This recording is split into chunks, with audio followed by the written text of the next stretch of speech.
আসসালামু আলাইকুম। আমার নাম ডাক্তার খান। আপনার কাছে আমার প্রশ্ন হলো, ইসলাম ধর্ম প্রচারের উদ্দেশ্যে মহিলারা কি মিডিয়ার সামনে আসতে পারবেন? অনেক মুসলিম বিশেষজ্ঞই মহিলাদের অডিও রেকর্ড করার অনুমতি দেন না, কারণ সেক্ষেত্রে অন্য পুরুষেরা আমাদের কণ্ঠ শুনে ফেলবে। এটার কি অনুমতি আছে? আর থাকলে সেটা কিভাবে বোঝাবো? ধন্যবাদ। বোন, আপনি প্রশ্ন করলেন যে আপনারা মুসলিম নারীরা মিডিয়ার সামনে আসতে পারবেন কি না সত্য প্রচারের জন্য বা ইসলামী শত্রুদের সাথে লড়াই করতে। আর কিছু বিশেষজ্ঞ এমন ফতোয়া দিয়েছেন যে এটা হারাম। এখানে কিছু ব্যাপার অবশ্যই হালাল। আপনি আর্টিকেল লিখতে পারেন, যেটাকে কোনো বিশেষজ্ঞই হারাম বলবেন না। আপনি আর্টিকেল লিখতে পারেন হয়তো খবরের কাগজে অথবা ইন্টারনেটে। কিছু কিছু ক্ষেত্রে অবশ্যই অংশ নিতে পারেন, প্রিন্ট মিডিয়ায় অংশ নিতে পারেন। আর অডিও মিডিয়ার কথা যদি বলি, এটা নিয়ে মতভেদ আছে।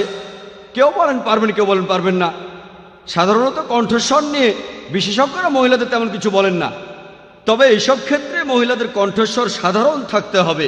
অডিও মিডিয়ার ক্ষেত্রে খেয়াল রাখবেন আপনার কণ্ঠস্বর যেন খুব বেশি ওঠানামা না করে, সে সময় খুব বেশি হাসাহাসিও করবেন না। বেশিরভাগ বিশেষজ্ঞ এমন ক্ষেত্রে অনুমতি দেন। এবার টেলিভিশনের সামনে আসা নিয়ে বলি, এখানেও বিশেষজ্ঞদের মধ্যে মতভেদ আছে যে বেশিরভাগ বিশেষজ্ঞই বলেন যে মহিলারা টেলিভিশনের সামনে আসতে পারবে না। অনেক বিশেষজ্ঞই বলেন যে মহিলারা যদি হিজাব পালন করে, যদি নিজের শরীর পুরোপুরি ঢেকে রাখে, শুধু মুখমণ্ডল আর কবজি পর্যন্ত হাত খোলা রাখে এবং কণ্ঠস্বরে যদি উত্তেজক কিছু না থাকে, আর যদি শরিয়ার অন্য নিয়মগুলোও মানে, তাকে অনুমতি দেওয়া যেতে পারে। তবে বেশিরভাগ বিশেষজ্ঞই বলেন না, মহিলারা তারা টেলিভিশনের সামনে আসতে পারবেন না। কারণ পবিত্র কোরআনে সূরা নূরের 30 নম্বর আয়াতে উল্লেখ করা হয়েছে, মুমিনদের বলো তারা যেন দৃষ্টি সংযত আর লজ্জাস্থানের হেফাজত করে। এই আয়াতটার বেশ কিছু হাদিস নিয়ে বিশেষজ্ঞদের মধ্যে মতভেদ আছে। তবে এই গত বছরে একজন বিখ্যাত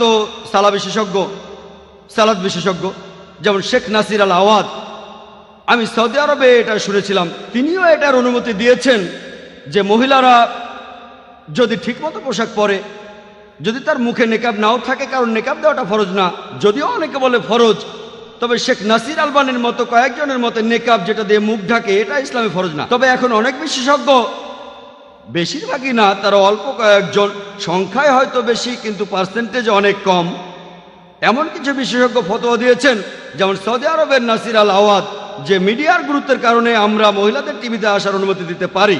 কিন্তু এমনকি আজকেও এ নিয়ে মতভেদ আছে। এখনও বেশিরভাগ বিশেষজ্ঞই বলেন যে মহিলারা টিভির সামনে আসবেন না, কারণ সেটা কোরআনের বিরুদ্ধে যাবে। সূরা নূরের 30 নম্বর আয়াতে উল্লেখ করা হয়েছে যে পুরুষরা তাদের দৃষ্টি সংযত করবে। মহিলাদের যদি টিভিতে দেখানো হয়, সেখানে অন্য পুরুষরা তাদের দেখতে পাবে, এজন্য মহিলাদের অনুমতি নেই। এ ব্যাপারে অনেক মতভেদ আছে, তবু আপনি আপনার পছন্দের মতো একটা বেছে নিতে পারেন। আশা করি উত্তরটা পেয়েছেন।